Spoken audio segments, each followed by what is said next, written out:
Elira Vale knew she had failed the moment the silver flame turned red. The other students saw it too. Their flames floated above their palms, pale and perfect, cold enough to belong in the Winter Court Academy. Elira's flames spat once, shivered, then collapsed into a mess of red flowers that burst through the frozen floor. For one breath, the hall went silent. Then someone laughed, softly, of course. The Fae were too elegant for open cruelty. Their laughter hid behind white fingers and lowered lashes, as if even mockery had been taught manners. Elira's face burned. She felt every immortal eye on her mortal skin, her second-hand academy dress, her hair that refused to behave, no matter how tightly Lady Sereth had pinned it. The Winter Court Academy had been built for Fae heirs, not orphan girls dragged out of the mortal world and dressed like mistakes. At the front of the hall, Vaelen Thorn tilted his head. He was beautiful in the way knives were beautiful. Bright, cold, made to hurt cleanly. Silver hair, blue eyes, a black academy coat cut perfectly across shoulders that had never known hunger, shame, or begging. The other students looked at him before they dared laugh again. Of course they did. Vaelen Thorn was the prince of this place. His father wanted Briarfall. And if Elira failed, his family would take it. Vaelen's smile came slowly. "Careful," he said. "Hearthfire stains." The laughter spread. Soft, polite, merciless. Elira had been laughed at before. In orphanage halls, in village streets. By people who wanted quiet girls, grateful girls, invisible girls. She had learned to swallow it. But this time, the hard thing inside her cracked. The flowers at her feet twisted. Thorns slid from their stems. One thorn shot across the floor and split the ice beside Vaelen's boot. The laughter died. Vaelen looked down, then back at her. His smile was gone. Good, Elira thought. Let him learn what stains. Master Alarion struck his staff against the floor. The flowers froze instantly. "Elira Vale," he said. "Come forward." Every part of her wanted to refuse. Every part of her knew refusal would only make them smile again.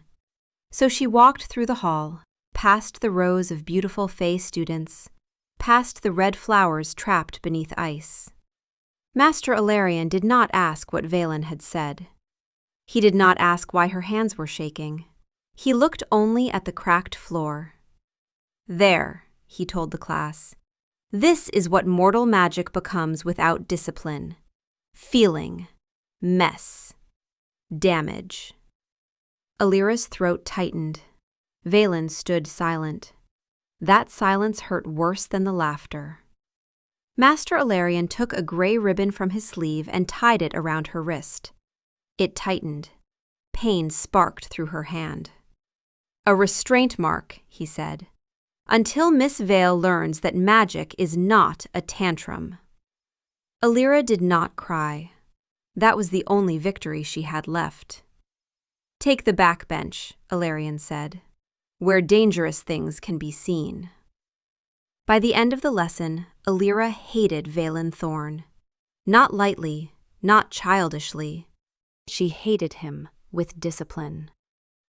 That evening, Briarfall looked nothing like the academy. The academy was silver, glass, and cold perfection. Briarfall was old stone, black thorns, and windows glowing weakly in the mist. The moment Elira reached her room, she tore the pins from her hair.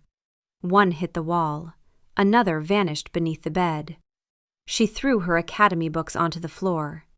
Then she picked one up and threw it harder.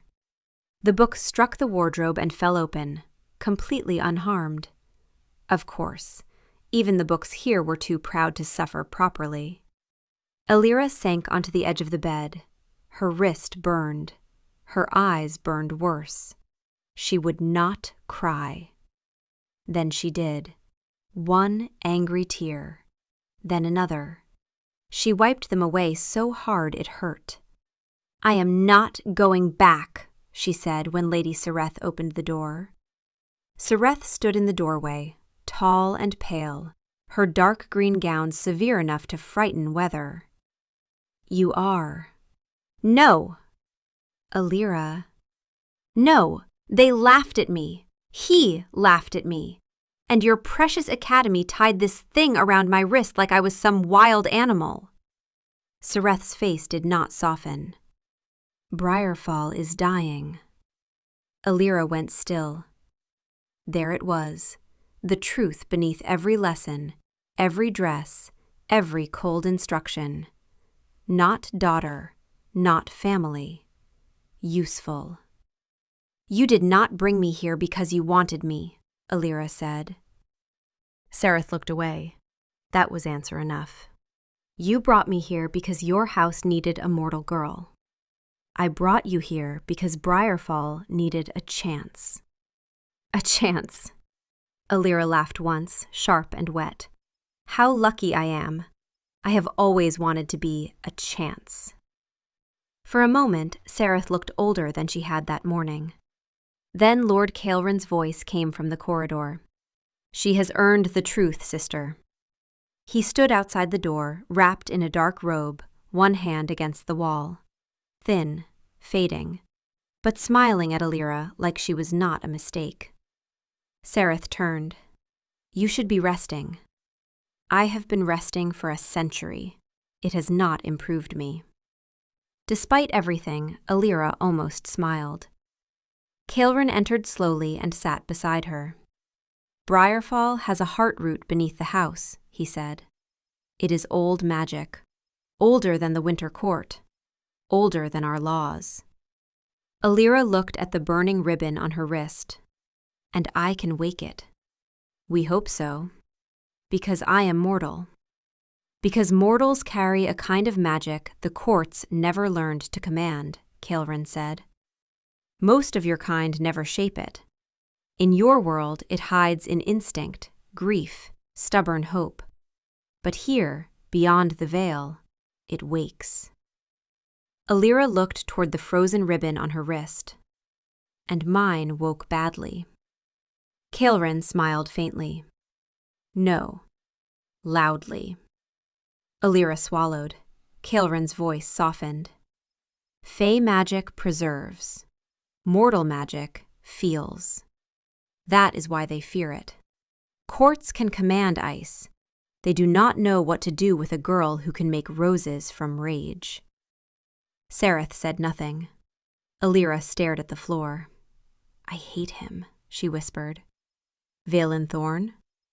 I hate his perfect face. I hate his perfect voice. I hate that everyone laughed because he gave them permission." Caelren nodded gravely.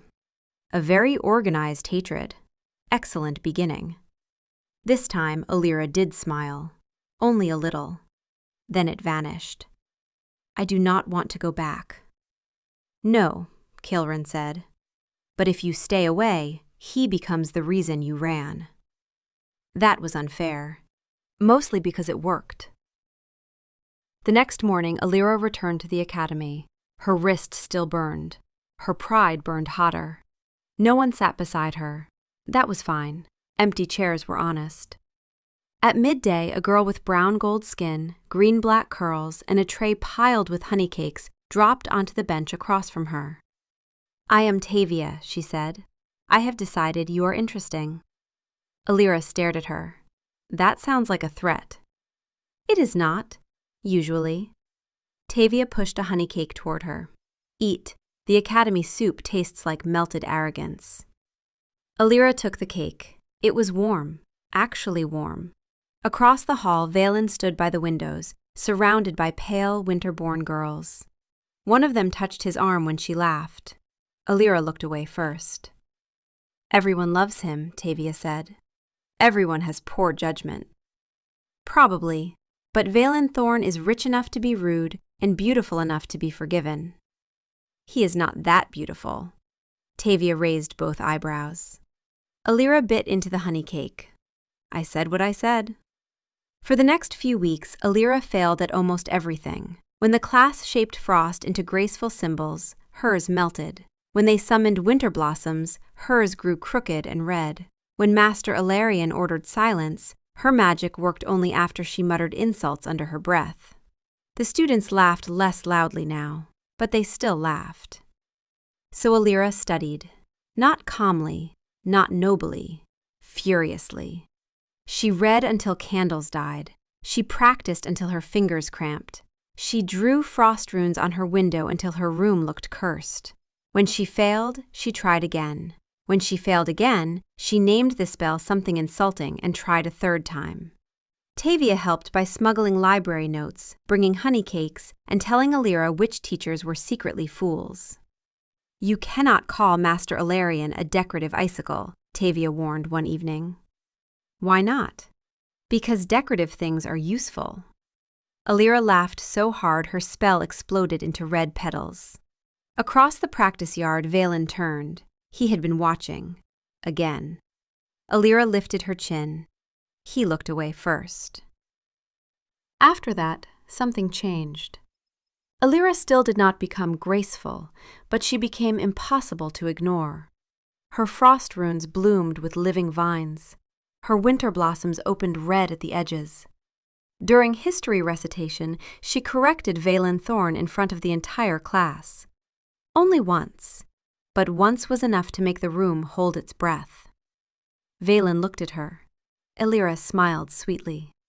Tavia nearly choked on her sleeve. By the end of the month, the teachers stopped calling Elira hopeless. They called her difficult. Elira decided difficult was a promotion. One afternoon, Master Elarian ordered each student to wake a seed from frozen soil. The Fae students produced pale flowers, elegant and lifeless. Valen's blossom rose perfect and silver. Of course it did. Then Elira placed her hand above her bowl. For a moment, nothing happened.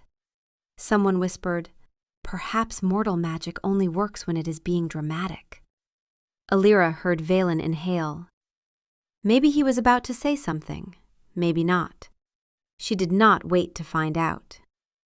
She thought of the first day, the laughter, the ribbon, the back bench. Her magic surged. The soil split.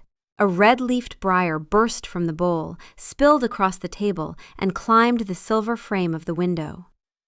The whole class went silent. Vaelen stared at it. For the first time since she had met him, he looked honestly impressed. Elira hated how much that pleased her. So she lifted her chin and said, "Careful, it stains."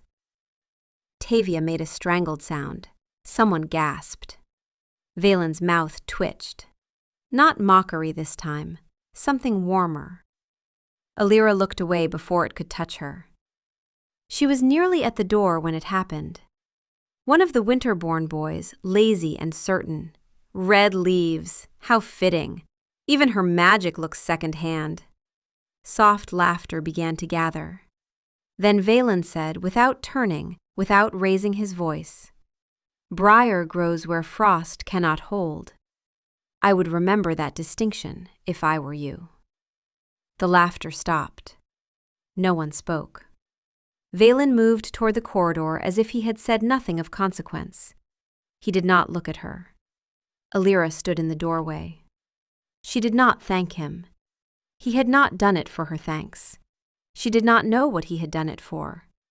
That, she decided, was the problem. He found her after lessons in the west corridor. "Elira Vale." She kept walking.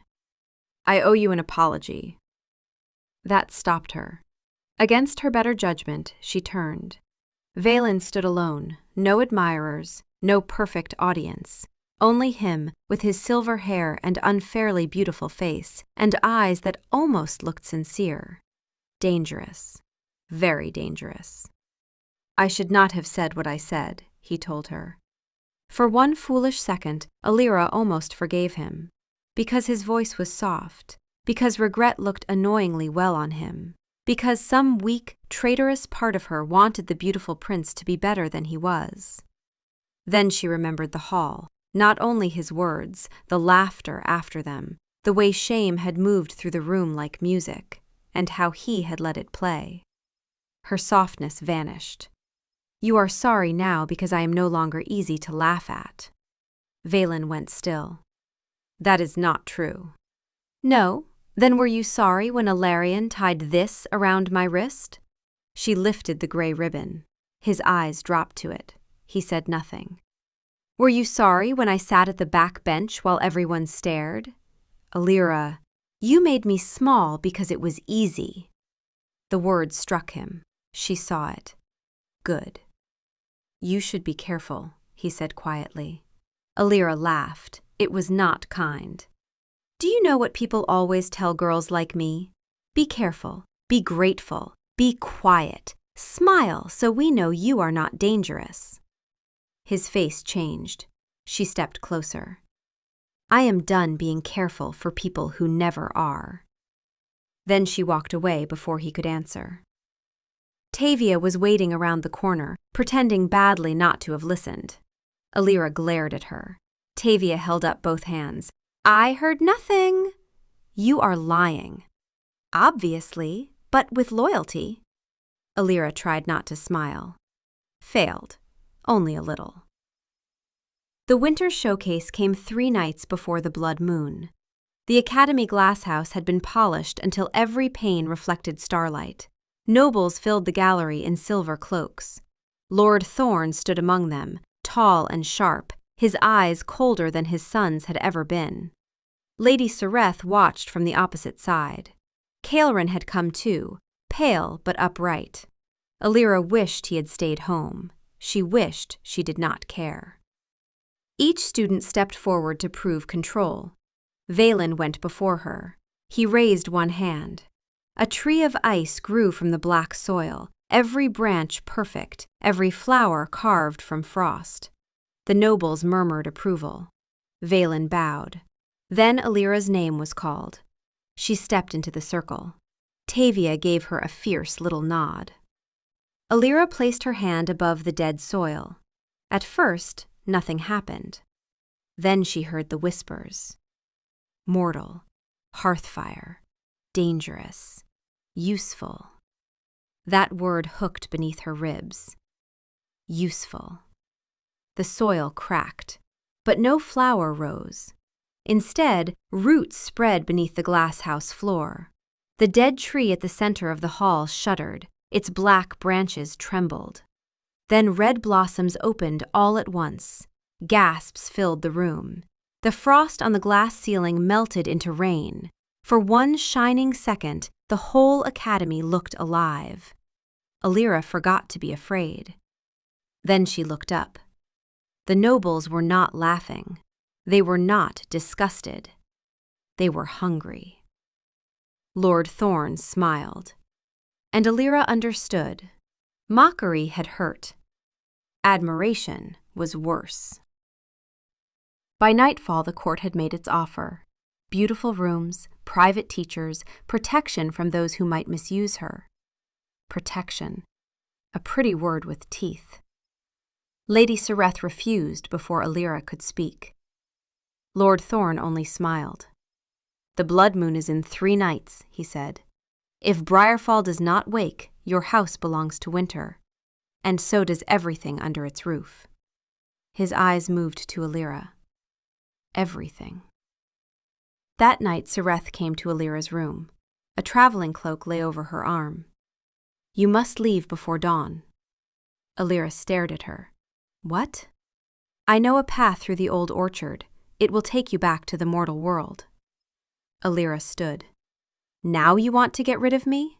Sareth flinched. Only slightly, but Elira saw it. "I want you beyond Lord Thorne's reach." "Because you care what happens to me?" Sareth's jaw tightened. Silence filled the room. Elira laughed once. There it is again, that difficult little pause. Sareth looked at her then, really looked. "I thought if I did not want you, losing you would be easier." The words landed softly. That made them hurt more. "And was it?" Elira asked. Sareth's eyes shone. "No." Elira's anger faltered. She hated that too. I am not leaving, she said. Briarfall is not worth your life. It is not only Briarfall. Elira. It is Caelrin. It is Tavia. It is the room where no one locked my door. It is the first place that needed me and then accidentally started to care. Sereth looked away. Elira stepped closer. You do not get to decide I belong here only when it is useful, then send me away when it hurts. Sereth's face broke. Not fully, just enough. I do not know how to be a mother, she whispered. Elira swallowed hard. Good. I do not know how to be a daughter. For a moment, neither moved. Then Sereth reached for her. Awkwardly, almost fearfully. Elira let herself be held, not gracefully, but fully enough. The blood moon rose red over Briarfall.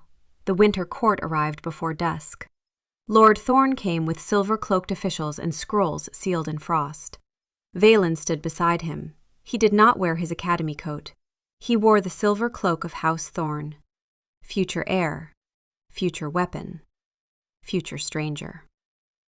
In the great hall, Caelrin sat too weak to stand. Tavia stood beside Elira, whispering, For the record, I am here for moral support, and possibly treason. Elira almost laughed. Almost. Lord Thorne read the claim aloud. If Briarfall did not awaken before moonset, the estate would pass into winter protection. Beneath the floor, something old faltered.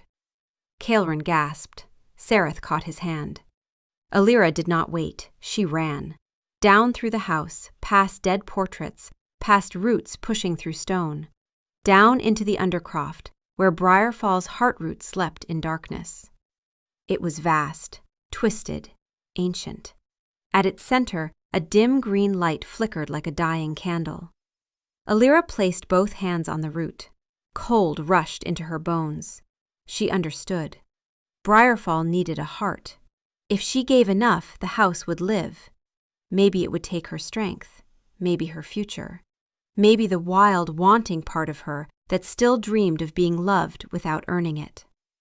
But Caelrin had smiled. Tavia had stayed. Sereth had finally held her.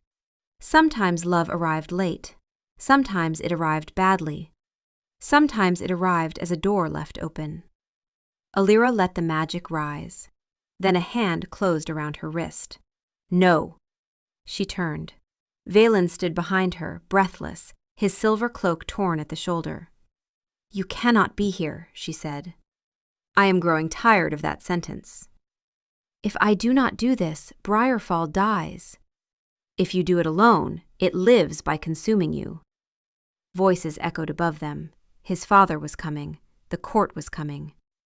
Vaelen looked up the stairs. Then he removed the silver cloak of House Thorne and let it fall onto the earth. Elira's breath caught. You should not do that. No, his voice shook. That is the first honest thing anyone has said to me all night. Vaelen.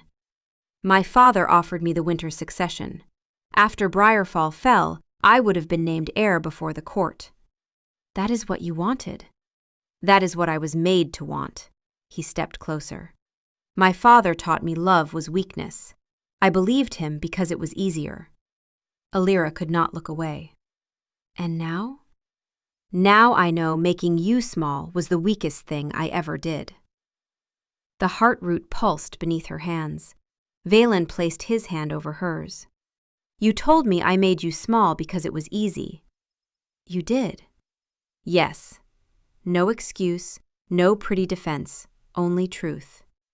Let this be the first difficult thing I do well. The root surged.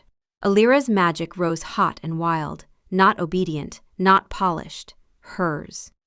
Vaelen's power met it, cold and steady.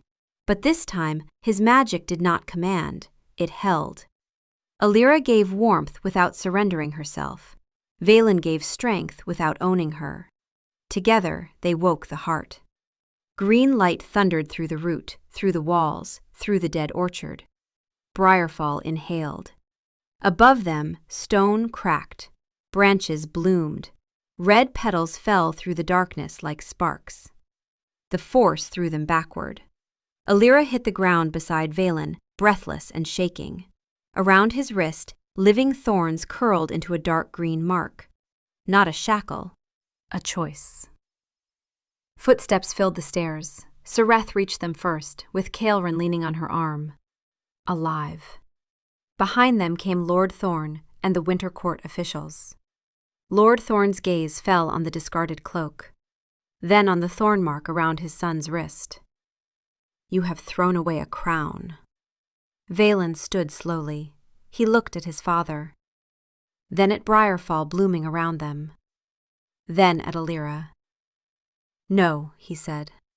I have stopped kneeling for one. Silence. The roots beneath the floor shifted. Briarfall was awake now, and it was listening. Lord Thorne left before dawn. The Winter Court followed, but not in peace. Not forever. Some wars only changed shape. Still, Briarfall lived. By morning, the dead orchard had bloomed red beneath the pale sky. Caelrin slept without fading. Tavia wandered the halls eating honey cakes and announcing that treason had been excellent for the architecture. On the terrace, Sereth stood beside Elira. For a while, neither spoke. Then Sereth said, You were not what I asked for. Elira looked down. No. Sereth took her hand. You were what answered. Elira leaned into her before she could think better of it. This time, Sereth held her as if she was not afraid of breaking. Or being broken. When Elira finally pulled away, Vaelen waited at the edge of the orchard. No silver cloak, no winter crown. Only the thorn mark at his wrist, and an expression she had no category for. She went to him anyway. For a while, neither spoke. The red blossoms fell around them like snow that had forgotten to be cold. Then Vaelen said, I owe you more than an apology. You do, Elira agreed. I don't know how to give it. No, she said, but you stayed. That is a start. He looked at her then, really looked, the way he had been carefully not doing for weeks. Hearthfire, he said quietly. Not an insult this time. Not quite a confession either. Something in between, sitting in the air between them, waiting to become whatever they decided it would be. Elira considered him for a long moment. The boy who had made her small. The boy who had stopped someone else from doing the same. The boy who had dropped his crown in the dark and asked for nothing in return. She had not forgiven him, not entirely, not yet. But she thought, perhaps, she could. Don't call me that, she said, until you've earned it. Something shifted in his face. Not a smile. Something quieter and more careful than a smile. A beginning. Then I had better get started, he said. Elira looked back at Briarfall, awake and wild and full of light. At Sereth on the terrace, watching them with her hands folded and her face doing something that was almost soft. At Tavia, who had appeared in an upstairs window, eating a honey cake and pretending she had not been there the entire time. Briarfall had chosen her. Sereth had chosen her. And beneath the blooming thorns, Elira had chosen them back. As for Vaelen Thorn, she would let him prove it.